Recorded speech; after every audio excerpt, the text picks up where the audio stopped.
It's mostly about these people dancing. So it's about these dancers, because I don't come with a set idea about what I'm going to do. I really work with them, and the work, the piece develops during the process. So it's really a lot about them.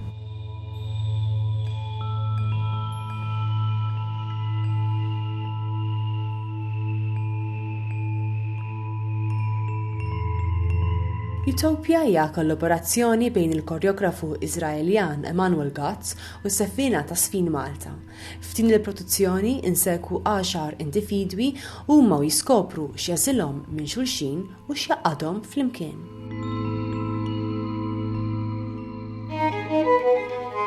And then it's a group, and they're individuals, so it's a lot about how group functions, how individuals find their place inside the group.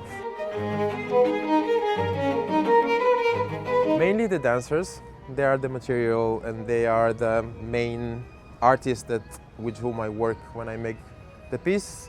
There's lights that I also do. I always make the lights for the works I'm doing, because it's like really, for me, it's part of the work. There's some music that I wrote for the piece, and there's some other parts of music by a musician called Chickpea, which is my son. The premiere will be at Teatro Manuel, 26, 27, 28 of May, 7:30. For further information, you can go to the ż-finMalta website. I started quite late. I started dancing when I was 23, back in Israel, when I was still living in Israel, and then I slowly started choreographing. This was 30 years ago. I've moved to France in 2007, so 15 years ago, and now I'm based and I'm working in France.